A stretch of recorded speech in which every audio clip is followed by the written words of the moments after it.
அடைத்திருக்கும் அடைக்கதவை அழகி மெல்ல கட்டுவானா கட்டுவானா எதியான நம்பியானோ அடைத்திருக்கும் அடைக்கதவை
தாள் திரண்டு வர்றா யார் யாரு சிவகாமி தாய் கிழவி தட்டி பார்த்து திறந்து வருகிறாள் மெல்ல வருகிறாள் நம்ம கதவு இவ்வளவு வேகமா தட்ட மாட்டானே இன்னைக்கு என்ன டம் டிம் டிம் கேக்கு சரி என்பதாக திறந்து பார்க்கிற வேலை வேலை வேலையில் வாசல்ல யார் நன்றா யார் யாரு நிற்கிறாள் இந்த ஆதி 6 லட்சம் பொன்னுடைமைக்கு அதிகாரியாக இருக்கின்றானே நம்பியா நம்பியா நிக்கிறான் வேதிய பிராமணனுக்கான் நிக்கிறான் கண்ட உடனே சிவகாமி பார்த்தா ஐயா வாங்க ஐயா வாங்க வாங்க ஒரு நாள் நம்ம எங்க பூமிக்கு நீங்க வர மாட்டீல பண்ணையார் வருவாரு சரி பணம் படைத்தவன் வருவான் சொத்து படைத்தவன் வருவான் கண்டிப்பாகவே எல்லாம் பணம் படைத்தவன் சொத்து படைத்தவன் தானம்மா வருவான் அம்மா தாஜி வீட்டு அவன் தான் தேடி போனோம் நீங்க வேதிய பிராமணால் வந்ததனுடைய விவரம் என்ன என்ன ஐயா உடனே சொன்னாள் நீங்களோ கோவிலுக்கு பூஜாரிக்கு மணி அடிக்கக்கூடிய ஆளு ஆமா எங்க வீட்டுக்கு நீங்க வரலாமா இப்ப அவங்கதான் அதிகமா போயிட்டு இருக்காங்க அதனால் ஆமா பார்த்து நம்பியான் பேசினா என்ன பேசிக்கிறான் அம்மா நான் உங்க வீட்டுக்கு நான் சும்மா வரல உங்களுடைய மகளான லட்சுமியானவள் என்ன செய்தால் தெரியுமா என்னையா எப்போ கோயில் ஆடுகிற நேரம் என்ன சொன்னாள் ஐயா நீங்க ஆசையோடு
உட்காருங்கம்மா உட்காருங்க. வந்தது ரொம்ப சந்தோஷம். புண்ணியமா போச்சு. இதுல உட்காருங்க. ஆனா சரி, ஆனால் ஒரு நிபந்தனை இருக்கு. என்ன நிபந்தனை? எல்லோரும் என் அரமனைக்கு வந்தா சரி ஏதாவது கொண்டு வருவாங்க. ஆமா, கையில நடக்குது கால் நடக்குதுலாம் கழட்டி போட்டு போயிருவாங்க. ஆமா, இதான் தாஜி வீடோட வழக்கம். ஆமா, இன்னொருத்தி உண்டு. யாரு? அவ வரல. அம்மா இல்லைன்னா அவளுக்கு பிடிக்கிட்டு போயிருவா. அமருங்க, அவ கஞ்சாடையிலே பேசிடுவாள்ல. ஆமா, அதெல்லாம் சரி. நீங்க எங்க வீட்டுக்கு நீங்க வந்திருக்கீங்க. ஆமா, வெறும் கையோட வரலாமா? வரலாமா என்று இந்த சிவகாமி கேட்ட உடனே அப்பொழுதுதான் அவன் மனசுக்கு தோணுது. என்ன தோணுகிறது? ஏதாவது ஒண்ணு கொண்டு வந்திருக்கலாமே. ஏதாவது ஒண்ணு கொண்டு வந்திருக்கலாமே. கழுத்துல நடக்குது, காத்துல நடக்குது. ஒரு காதலியே நம்ம பார்க்க வந்திருக்கோம். ஆமா, அவன் மோகம் கொண்டு நம்ம ஓடிலாம் வந்துட்டோம். அதனால வெறுங்கை வீசினங்க. சிவகாமி அம்மா, அம்மா சட்டேன்னு இருங்கள் என்று. ஆனா உங்க மவுல எங்க பக்கத்து ஊருக்கு. ஆமா, பெருநடன ஆட பேருக்கு அண்ணனோட. ஆமா, அதனால சட்டேன்னு இருங்க என்பதாக ஓடி வர்றான் பாப்பா. எப்படி சும்மா வருகிறானா? எப்படி எப்படி எப்படி வருகிறான் ஐயா? பதறி வல்லே வாரான் ஐயா.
சேர்த்து வச்சிருந்தான். தாசி வீட்டுக்கு அப்படியே சுருட்டிட்டு வந்துட்டான். ஆமா, அவன் அம்மா கழுத்துல இருந்த நகை இருக்கு. ஆமா, இவ்வளவுக்கும் வயசான ஆளை பார்த்து பாம்படம் சரி காசு மாலை. ஆமா, கழுகு மாலை எல்லாம் பழைய மாலைகள் நிறைய இருக்கும். ஆமா, ஒட்டியானம், ஆமா கவர்னர் மாலை எல்லாம் கொண்டு வந்துட்டான். ஒரு முண்டை கீழே விரித்து முண்டை கீழே விரிச்சு அவளுக்கு அள்ளி மூட்டையா கட்டி கொண்டு நேரே சிவகாமி வீட்டுக்கு வந்துட்டான். வரலாமா?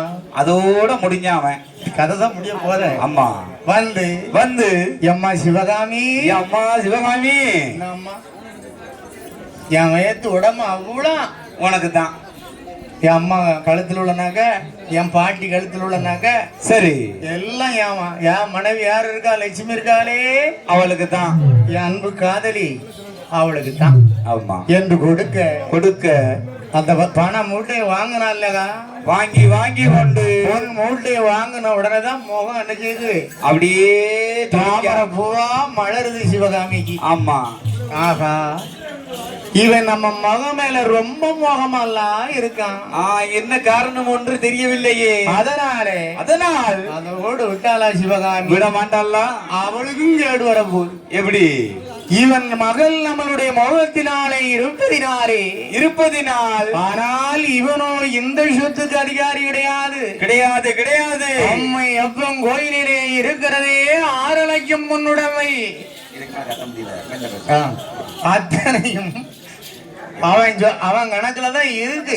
ஆமா, அதனால இவன் மூலமா 6 லட்சம் பொன்னுடைமையும் உடமையும் அத்தனை இவன் கையினாலே நாம வாங்கிட வேண்டியதான் என்பதாக சொல்ல சரி திட்டம் தீட்டுகிறாள். உடனே பார்த்தாள் எம்மா மகளே மக வந்தாச்சு. ஆட்டம் முடிஞ்சு உள்ள இருக்கா அம்மா. இப்ப